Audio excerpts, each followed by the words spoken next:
Bíblias abertas no capítulo 3 do Evangelho de Lucas.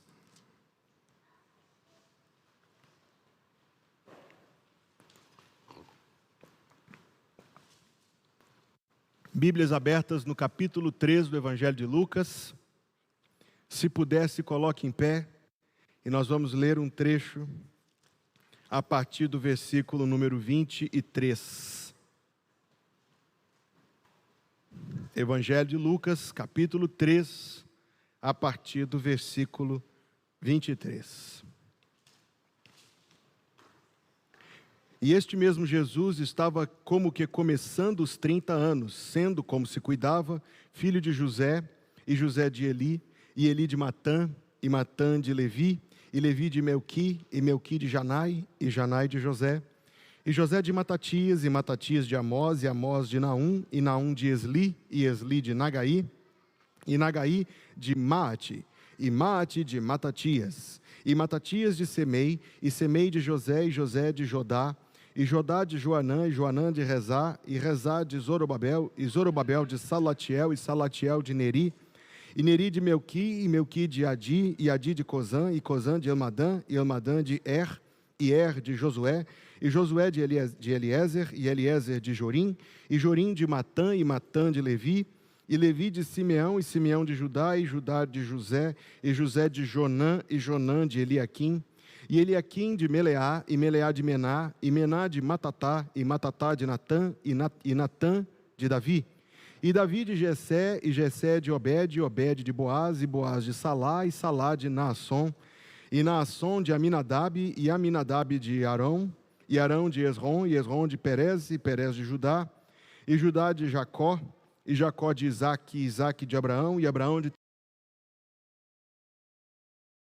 Seruque de Ragaú, e Ragaú de Faleque, e Faleque de Eber, e Eber de Salá, e Salá de Sem, e Sem de Noé, e Noé de Lameque, e Lameque de Matusalém, e Matusalém de Enoque, e Enoque de Jarete, e Jarete de Malelé.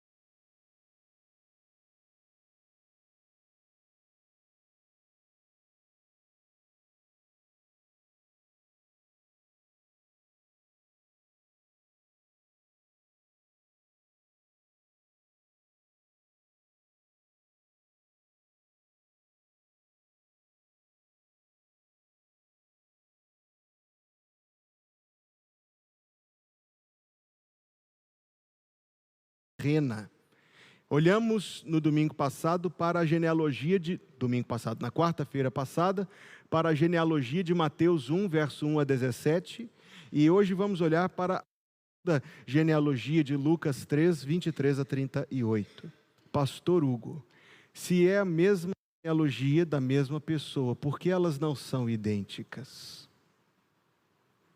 Responder a essa pergunta requereria 1h e 15 de estudos bem densos.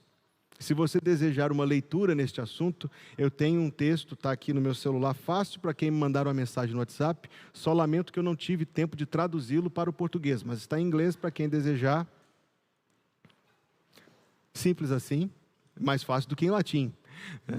E uma síntese dos muitos estudos ao longo dos séculos que propõem a diferença nestas duas genealogias. Eu particularmente endosso a de que esta genealogia de Lucas 3 refere-se a Maria, enquanto a de Mateus 1 refere-se a José.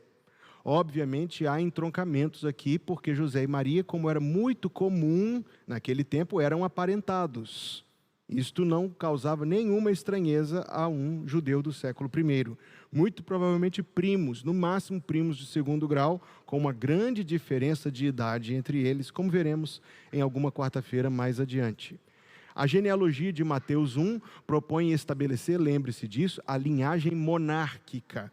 Por isso ela não inclui alguns nomes, ela é artificial. Quando ela coloca 14 gerações em cada segmento, ela obviamente é artificial. A genealogia de Lucas 3 não é artificial. É uma genealogia muito minuciosa. Lembra-se que eu falei na quarta-feira passada que no Templo de Jerusalém havia arquivos com as árvores e as listas de nomes e nascimentos e casamentos de todas as famílias de Israel. Não foi difícil para Lucas consultar isto, uma vez que ele escreveu antes do ano 70, quando o templo foi destruído, e produzir a partir da sua pesquisa o texto que está aqui diante de nós, debaixo, naturalmente, da tutela do Espírito Santo. Mas Lucas, evidentemente, tem uma intenção. Estas aqui são apenas as considerações iniciais para a gente ir esquentando os motores das nossas quartas-feiras cheias de bênção. 3 pessoas para nós pensarmos esta noite, e a primeira delas é Lucas, que escreveu estas palavras. Existe um personagem da Bíblia, uma pessoa da Bíblia, que eu admiro muitíssimo, é Lucas. Existe uma pessoa da Bíblia que eu tenho até curiosidade sobre ele, é Lucas, porque ele é o cidadão que sai da toada. Pense em os autores dos livros bíblicos. Quem são os autores dos livros bíblicos? Moisés, Davi, Esdras, Neemias, Samuel escreveu muitos. Provavelmente Samuel é o autor de Juízes e de Josué e de Rute. Então, nós temos outros, Isaías e Jeremias e Ezequiel, que escreveram longos trechos. O próprio Salomão escreveu alguma coisa. E no Novo Testamento nós temos Mateus e Marcos e João e Paulo e Judas e Pedro e Tiago. E nós temos um que não era judeu. Nós temos um somente que não nasceu em Israel. De todos os autores do livro sagrado, só um não nasceu da família abraâmica. E o nome dele? Lucas. Lucas, então, é designado distinto dos demais por essa característica. Mas volte lá no capítulo 1 e você identificará que havia alguém em sintonia com este sentimento. Quando o capítulo 1, versículo 1 a 4, diz: Tendo, pois, muitos empreendido por em ordem a narrativa dos fatos que entre nós se cumpriram, segundo nos transmitiram os mesmos que os presenciaram desde o princípio e foram ministros da palavra, pareceu-me também a mim conveniente descrevê-los a ti, ó excelente Teófilo, marque esta palavra, ó excelente Teófilo, por sua ordem, havendo-me já informado minuciosamente de tudo desde o princípio, para que conheças a certeza das coisas de que já estás informado. Dê um salto a Atos, capítulo 1, e observe a dedicatória do livro dos Atos, que é o segundo volume da mesma obra, é a segunda parte do mesmo escrito, da mesma pessoa para a mesma pessoa. Lucas 1, de 1 a 4, é paralelo a Atos 1. Podemos ler só o versículo 1 pelo quesito do tempo. Fiz o primeiro tratado, ó Teófilo, acerca de tudo o que Jesus começou, não só a fazer, mas a ensinar, e dali ele vai prosseguir a narrativa, descrevendo o ministério dos apóstolos após a ascensão de Jesus. Então nós temos uma característica que unifica esses dois livros, Lucas e Atos, porque eles foram escritos pela mesma pessoa, para a mesma pessoa. Qual era o nome do destinatário? Não é um nome hebraico. Teófilo, do grego theos, Deus, e filo, amante ou amigo, significa aquele que ama a Deus ou aquele que é amigo de Deus. Amante no sentido não negativo da palavra. Então nós temos muito provavelmente, embora a gente não possa fazer afirmações categóricas, um gentio que se converteu, para que tenhas, Lucas 1,4, plena certeza das verdades de que já foste inteirado, e que dispôs um servo seu, uma vez que o médico era uma espécie de escravo doméstico. Que mudança, não? Não muito, continua trabalhando pra caramba até hoje. Mas o médico era alguém da equipe da casa. Lucas também, um historiador, um homem de muita cultura, ele escreve o melhor grego do Novo Testamento, ele é muito culto, ele é um homem que tinha vivência náutica pelos seus escritos e profundamente conhecedor de diversas coisas. Ele foi a Israel fazer uma pesquisa de campo, e é por isso que o Evangelho de Lucas é tão diferente dos outros. O Evangelho de Lucas tem o diálogo entre Maria e Isabel. Mateus, Marcos e João não tem isto, porque Lucas sentou-se com Maria e entrevistou Maria e coletou o material a respeito de Maria. Por isso, muito provavelmente, essa genealogia faz sentido ser a de Maria, no capítulo 3. Mas sem ficar cirandando estes fatos, Lucas era alguém que nasceu fora da família de Abraão. Lucas não nasceu dentro daquela aliança que havia desde o Antigo Testamento. A intenção de Lucas é ressaltar Jesus Cristo, não como um judeu, mas Jesus Cristo como um de nós, como um ser humano, como um homem. O versículo 38 do capítulo 3 volta a Adão, ligando Jesus Cristo não a Abraão, como Mateus fez no capítulo 1, o pai de Israel, mas a Adão, o pai de toda a humanidade. Lucas, de alguma forma, está tentando se alocar no plano de Deus, mas ao fazer isto, ele também nos aloca a nós, porque também nós aqui não temos sangue de Abraão nas nossas veias, nós somos gentios.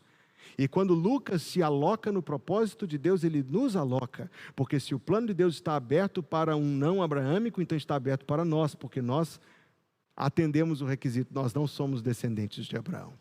No entanto, ao mesmo tempo que a gente olha para Lucas, a gente começa a perceber os propósitos maiores de Deus que estavam anunciados lá na página do Antigo Testamento.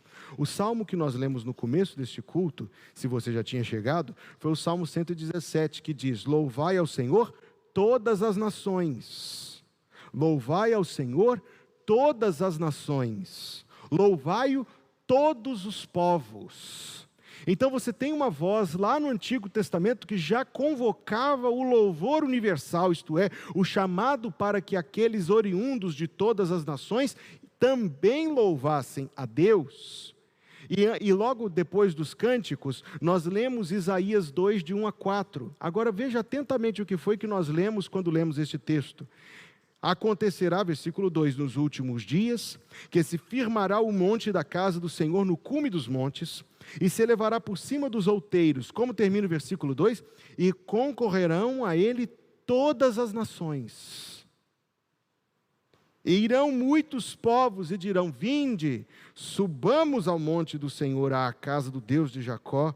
Versículo 4, e ele julgará as nações e repreenderá muitos povos. Lá atrás, quando Deus se manifestou pela primeira vez a Abraão, Deus disse a ele: em ti serão benditas todas as famílias da terra. Deus repetiu isso a Isaac, Deus repetiu isso a Jacó, e mais adiante Deus deu inúmeras provisões na lei para a integração de um gentio, mas principalmente, irmãos, nós temos esta coisa viva desde as páginas do Antigo Testamento, que consistia no propósito de Deus de se revelar, de ser conhecido, de ser adorado, não somente pelos descendentes de Abraão, mas por gente de todos os povos. Nós temos alguns exemplos na página do Antigo Testamento. Quem foi o grande amigo de Davi? Ele gravemente. O grande amigo de Davi é quem ele traiu gravemente. Urias. Mas o que diz mais sobre Urias? Sempre que está escrito o nome dele, tem algo escrito depois da vírgula. Urias o Hitita, não é isto? Ele não era judeu. Uma rainha muito eminente foi visitar o rei Salomão e se converteu ao Deus de Israel. Ela veio de uma terra muito distante chamada Sabá, muito provavelmente a Etiópia. Nós temos outros exemplos, e nós veremos alguns nas próximas semanas, mas talvez o maior deles esteja diante de nós esta noite, o evangelista Lucas. Um gentio que, vindo perscrutar estas coisas, encontrou e ressaltou no seu escrito a ligação entre Cristo, não só para ser Salvador de Israel, mas Cristo para ser o Salvador de todos nós.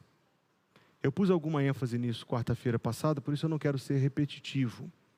Mas se na quarta-feira passada nós todos reconhecemos aqui que não temos sangue de Abraão nas nossas veias, nos termos do Antigo Testamento, isso simplesmente significa, resumidamente, que eu e você estamos fora. Estamos excluídos. Deus não tem nada para nós. Até que seja inaugurada uma dispensação em que a porta está aberta para nós, para outros. Veio para o que era seu, mas os seus não receberam. Mas a todos quantos o receberam, deu-lhes o poder de serem feitos filhos de Deus, a saber, aos que creem no seu nome. Então este contraste é muito sentido. Se você estava no retiro, você me ouviu falar extensamente sobre esse assunto. Então eu não vou trabalhar muito minuciosamente, embora o assunto seja de fato um assunto muito interessante. A forma como Deus abriu um caminho em Cristo Jesus para que aqueles, inclusive nós, que estaríamos excluídos da aliança, pudéssemos ser recebidos na aliança da graça. Veja o que Paulo escreve sobre isso aos Efésios, no capítulo número 3. Efésios, capítulo número 3.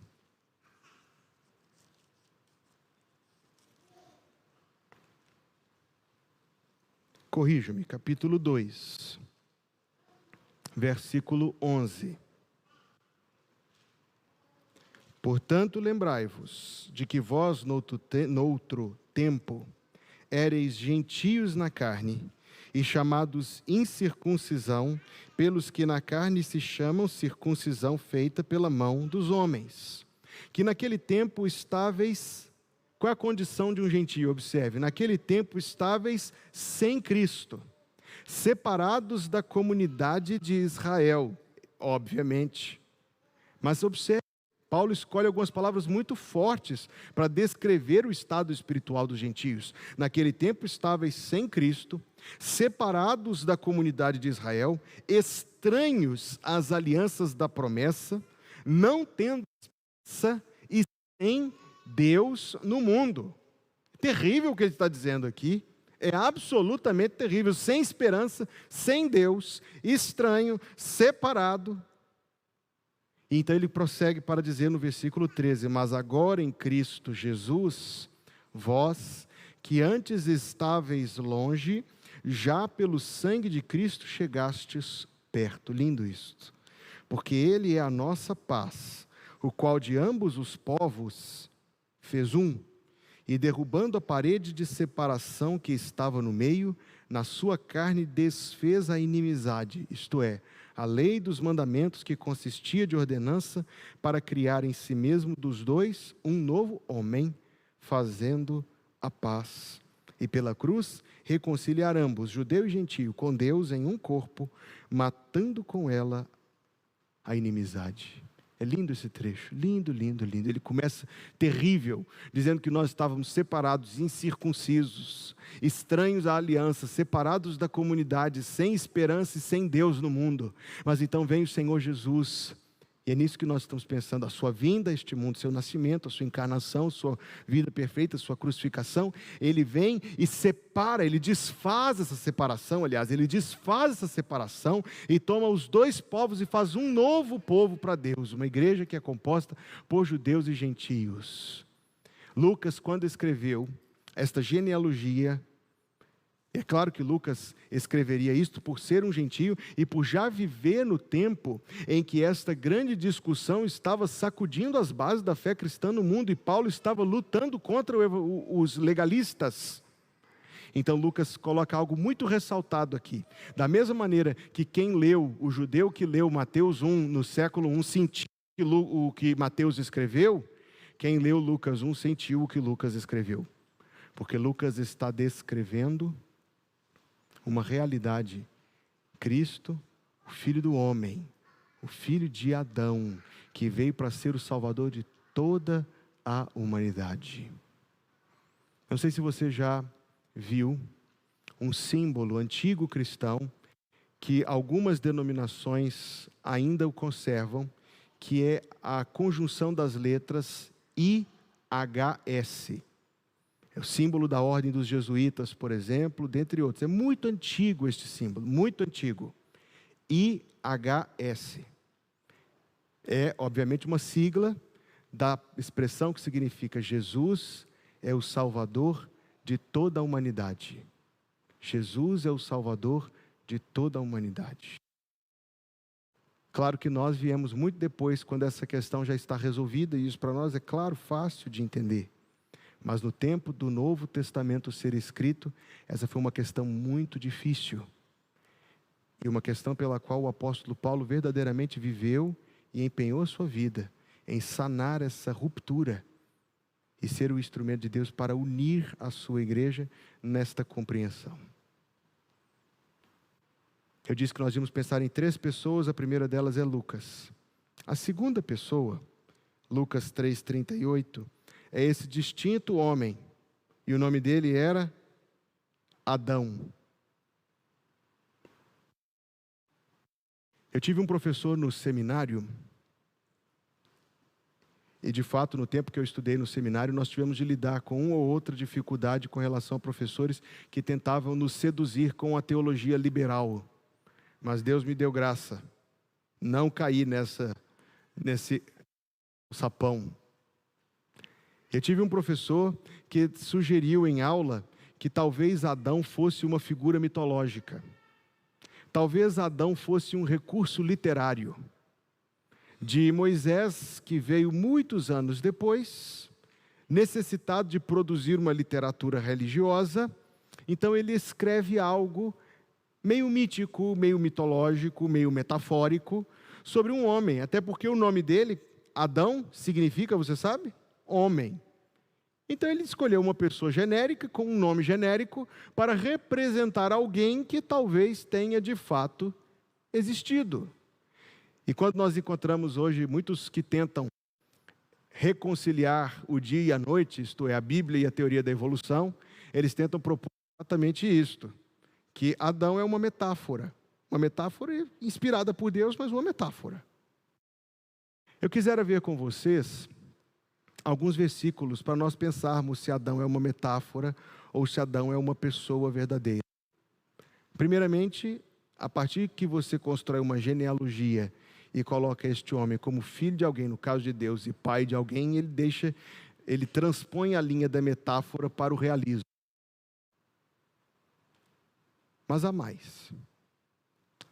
Livro dos Atos, capítulo 17, versículo número 26.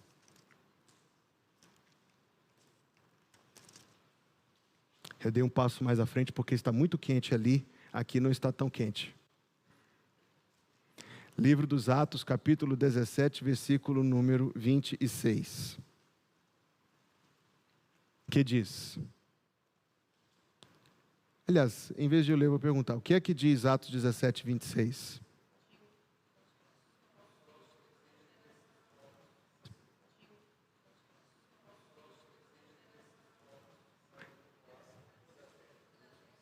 Alguma tradução diz de um só homem? De um só homem. A Nova Almeida Atualizada diz de um só homem, a outra diz de um só, um só sangue. João Ferreira de Almeida, lá no século 17, escreveu de um só sangue. De um só sangue, escrito no grego. De um só sangue fez toda a geração dos homens para habitar sobre a face de toda a terra. De um só homem, de um só sangue ou de um só, a ênfase está na mesma. Ele está afirmando que toda a humanidade remonta a uma pessoa somente. Alguém dirá. Mas é claro que Paulo acreditava nisso. Paulo viveu no século I. Paulo foi um homem que não teve acesso à genética.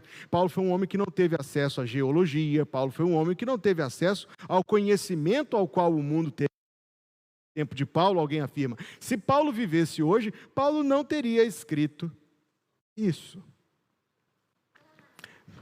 Duas respostas. A primeira, de natureza doutrinária. A Bíblia, neste tipo de questão, antes de nós procurarmos responder à interrogação em si, nós temos de fazer uma pergunta anterior. Se verdadeiramente nós cremos que a Bíblia é a palavra inspirada por Deus ou não. O assunto morre aí, na verdade.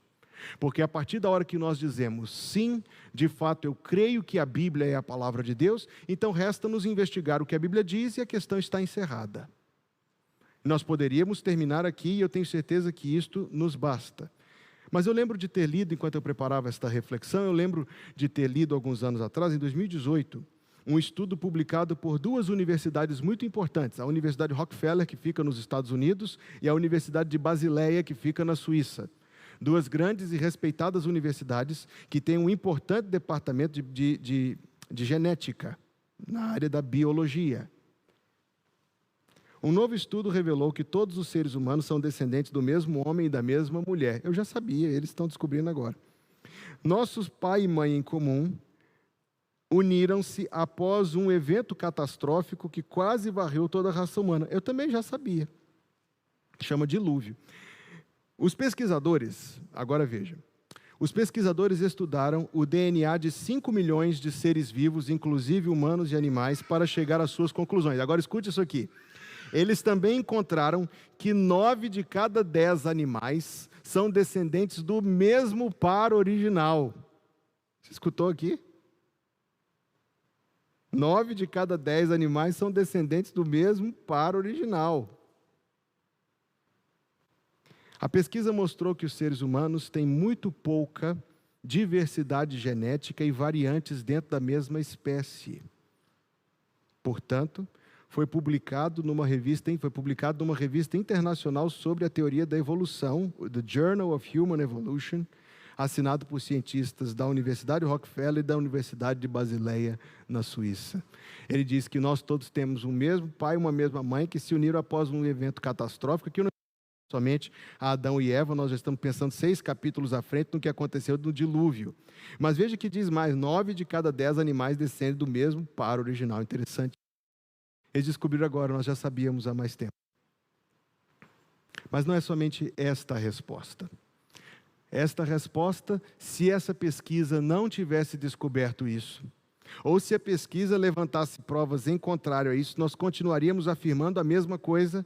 Nossa convicção não depende da pesquisa feita por algum laboratório, lá não sei onde. A nossa convicção vem extraída da palavra que Deus inspirou. Deus moveu Paulo a escrever que toda a raça humana vem de um só homem, de um só sangue. Você sabe, meu querido, qual foi o pior desdobramento das ideias de Darwin? O pior desdobramento das ideias de Darwin não foi o ateísmo, embora o ateísmo seja o segundo pior. O pior desdobramento das ideias de Darwin foi o racismo. A partir das ideias de Darwin, se estabeleceram muitas outras ideologias científicas que afirmavam que, a partir das características fisionômicas, se poderia definir que um ser humano era superior ao outro, o que justificaria a exploração dos mais fracos pelos mais fortes. Lembre-se ainda mais que houve um movimento no começo do século XX, final do século XIX, chamado eugenia, o movimento eugenista, que simplesmente dizia que pessoas com certas características não deveriam se reproduzir pelo bem da espécie humana. Não sei se você já ouviu falar de Margaret Sanger. Margaret Sanger foi a mais veemente proponente do aborto, uma feminista, muito engajada politicamente. Mas as suas ideias abortistas estavam oriundas no eugenismo do século XIX, simplesmente dizendo que certas pessoas não convinha para a sociedade que elas se reproduzissem. Nós não imaginávamos que ia chegar tão longe a partir dessa genealogia de Lucas capítulo 3, mas esta é a palavra de Deus. Ela tem a verdade até para as questões mais inquietantes do nosso tempo. De um só homem fez toda a raça humana. Um dos documentos mais importantes da história humana é a Declaração de Independência dos Estados Unidos. Lá em 1776, os fundadores daquela nação escreveram que todos os homens são iguais, criados iguais pelo seu Criador e dotados pelo seu Criador de certos direitos inalienáveis. Veja que, então, o que nós estamos falando não é um mero detalhe, um ornamento da nossa confissão de fé, não. O que nós estamos tratando aqui esta noite é algo absolutamente fundamental da nossa convicção em relação à Bíblia e da prática daquilo que nós cremos em relação uns aos outros. Porque nós, mutuamente, somos criaturas do mesmo Deus, então nós temos um valor igual. Nós não somos o resultado de um processo aleatório, interminável, que redunda na implicação de que uns são superiores a outros e que despe o ser humano de qualquer laço de fraternidade e de solidariedade. De um só sangue fez todos os homens. Adão, por revelação e por necessidade, não é uma metáfora. Adão foi uma pessoa que viveu, como eu e como você, há muito tempo atrás. E dele vimos todos nós. Tem outros versículos sobre isto. Quando o apóstolo Paulo está argumentando, e veja que aqui nós vamos pegar dois assuntos difíceis de uma vez só. Quando o apóstolo Paulo está ensinando por que uma mulher não pode exercer a presidência de uma igreja, não pode exercer a posição de um pastor, o argumento de Paulo não é extraído da opinião social do seu tempo. O argumento de Paulo é porque primeiro foi formado Adão e depois Eva. Ele está se referindo à criação. Ele está se referindo à ordem que Deus estabeleceu na criação. É por isso que no plano de Deus, a cabeça de um lar e a cabeça de uma igreja são posições a serem ocupadas por homens. Porque isto foi o que Deus determinou desde a criação. E é o que Deus restaura na nova criação, que é a igreja do Senhor Jesus Cristo.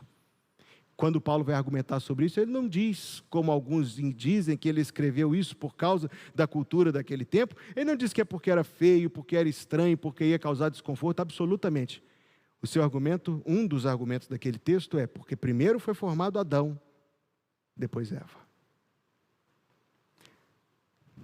Romanos capítulo 5.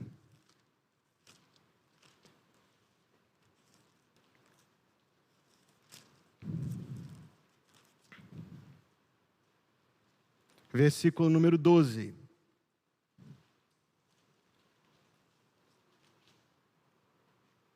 Portanto, como por um homem entrou o pecado no mundo, e pelo pecado a morte, assim também a morte passou a todos os homens, por isso que todos pecaram. Quando você nega Adão, você não está só atingindo e golpeando a doutrina da criação, você também está golpeando a doutrina da queda. E, consequentemente, você está golpeando a doutrina da redenção. Quando Paulo diz que Jesus Cristo é o segundo Adão, ele diz isso aqui em Romanos 5, ele diz isso em 1 Coríntios 15. Só pode haver segundo se houver primeiro. Se há um segundo Adão, que é Jesus, houve um primeiro Adão. E Jesus falou sobre ele. Em Mateus capítulo 19, ainda que não citando o seu nome, Jesus disse, quando perguntado a respeito do divórcio, ele disse, não lestes que desde o princípio o Criador fez homem e mulher? Ora, pastor, eu não senti muita segurança nessa fala de Jesus, é porque nós vamos pensar junto nela. Jesus estava num diálogo, ele não foi lá pegar o rolo da Torá, para abrir o rolo da Torá, para citar o rolo que estava escrito em hebraico. Jesus fez como eu faço, ou como você faz quando nós estamos conversando entre nós. Irmão, não é isso que a Bíblia diz, e às vezes nós não sabemos o livro, o número do capítulo, do versículo, e as palavras exatas, mas nós sabemos o que está dito lá, e nós citamos de maneira indireta, isso chama citação indireta. Jesus Cristo, nosso Senhor, fez uma citação indireta, que implica necessariamente numa afirmação e numa validação. Jesus, quando estava na carne, era onisciente ou não? Eita, nós já estudamos isso aqui, tem umas 3 ou 4 quartas-feiras, nós vimos isso aqui, mesmo. Vou perguntar de novo, porque eu senti um titubeio aqui na resposta. Perguntar de novo. Jesus, quando estava na carne, era onisciente ou não? Sim, sim, sim, sim. O único atributo da divindade que ele não tinha na carne era a onipresença. Ok? Todos os outros ele tinha. Ele reteve a onisciência, ele reteve a onipotência, ele reteve a incorruptibilidade, ele reteve a santidade, a perfeição e até a eternidade. Ele somente foi morto porque ele se entregou para ser morto. A cruz somente não poderia matá-lo. Mas nós vamos chegar nisso daqui a alguns meses. Tenha paciência, tenha paciência, tenha paciência. Ele era onisciente. Se Adão fosse uma metáfora, ele não afirmaria Adão. Sabe o que eu acho mais interessante? É que uma vez eu fiz uma leitura dos evangelhos catando isto, procurando por isto. Eu já disse para os irmãos que uma coisa que me ajuda a ler a Bíblia é sempre estar procurando por alguma coisa, e isso nos ajuda até a fixar a atenção.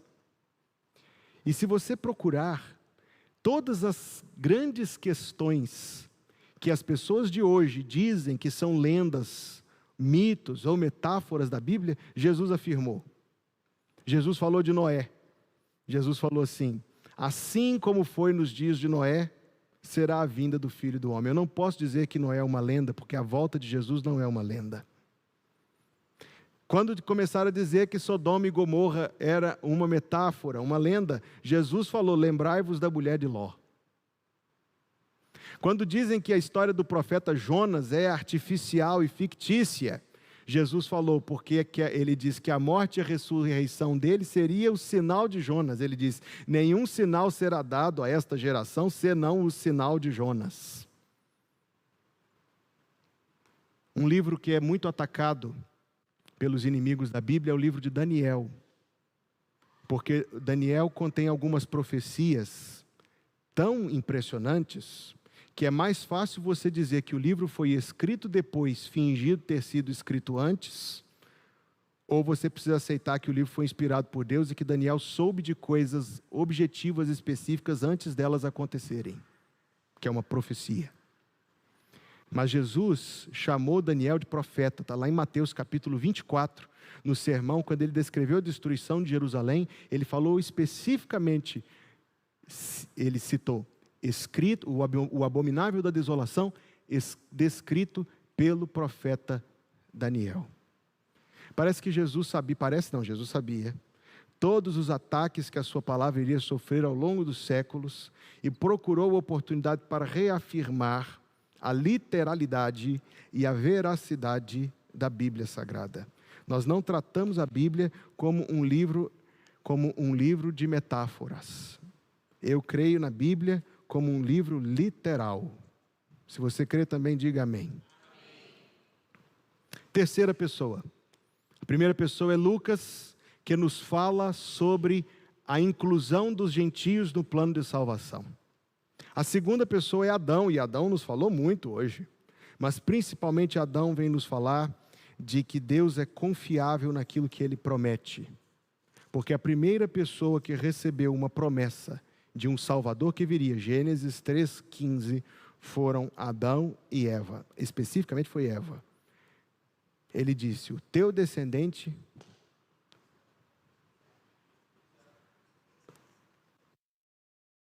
Então, quando nós voltamos o nosso pensamento para Jesus, a primeira coisa que nós queremos saber aqui é que Jesus é a prova de que Deus é fiel a tudo o que prometeu. Jesus é a prova de que Deus é fiel às suas promessas. O mundo, desde os dias que Deus fez essas promessas até o dia que Deus as cumpriu, o mundo passou por todas as reviravoltas que você puder imaginar, e momentos inclusive pareceu que a promessa de Deus ia se perder. Mas Deus não permitiu que a sua promessa caísse por terra, porque Deus é fiel. O apóstolo Paulo fala sobre isso em 2 Coríntios. Tenha comigo, 2 Coríntios, capítulo número 1.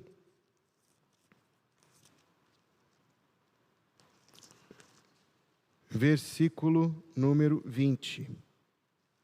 Porque todas quantas promessas há de Deus, são nele sim, e por ele o amém, para a glória de Deus por nós. Esse versículo é maravilhoso. Porque todas quantas promessas há de Deus, são nele sim, e por ele o amém, para a glória de Deus por nós. Então, primeiro de tudo, nós pensamos em Lucas, pensamos em Adão e agora estamos pensando em Jesus. Jesus é a prova de que Deus é fiel.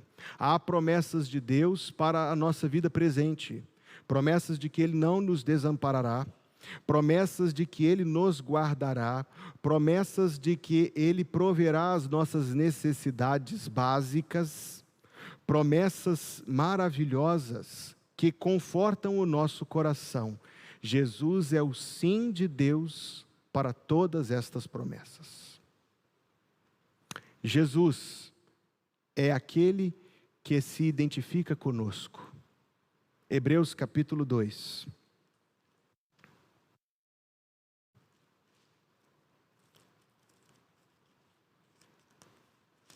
Carta de...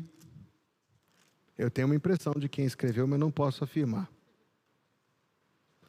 Capítulo 2, versículo número 14.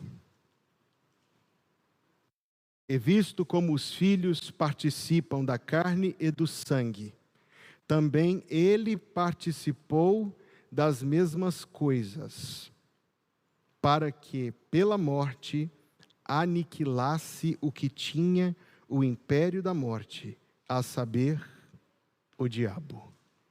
Eu já disse aqui outrora, um domingo que eu preguei sobre esse versículo, eu declarei o meu amor sobre esse texto.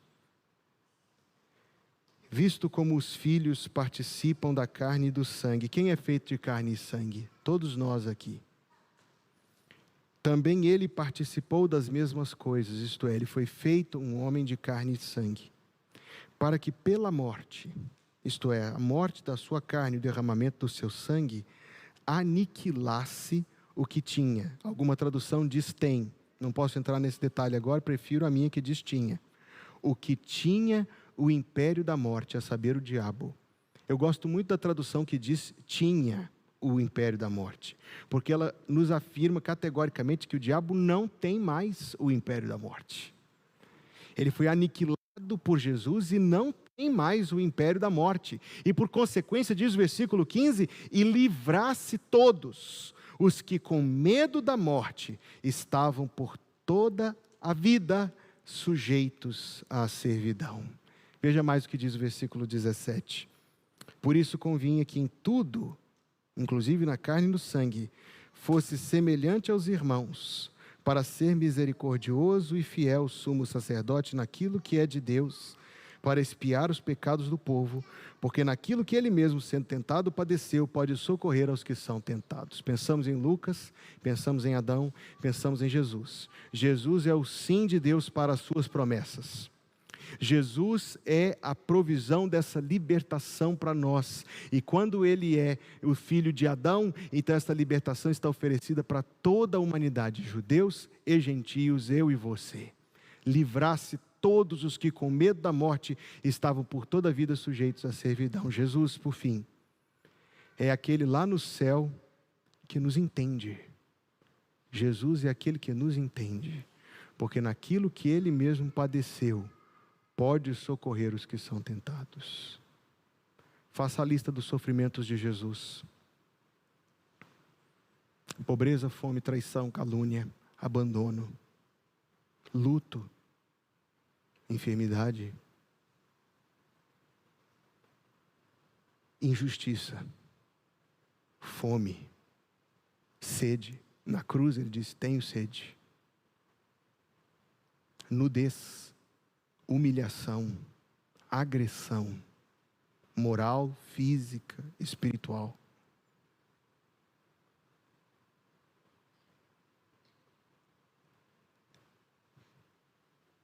Disse alguém assim: Deus só teve um filho que nunca pecou. Nunca um filho que nunca sofreu. E eu não sei qual o sofrimento que te aflige, ou te afligirá daqui a alguns dias. Eu já disse isso para os irmãos: se você não está afligido agora, prepare-se, porque o Senhor já nos deixou de sobreaviso: neste mundo tereis aflições. Não espere outra coisa. Seja grato quando você está entre os hiatos. Mas há alguém no céu que sabe o que é sofrer. Há alguém no céu que carrega com você a cruz e a dor. Há alguém no céu que te entende naquilo que ele mesmo sofreu. Ele nunca pecou, mas ele foi tentado. Naquilo que ele mesmo sofreu, pode auxiliar os que são tentados. Lucas, Deus tem um plano que inclui a nós. Adão, todos somos filhos de um mesmo homem. E podemos, pela fé, ser filhos do mesmo Deus.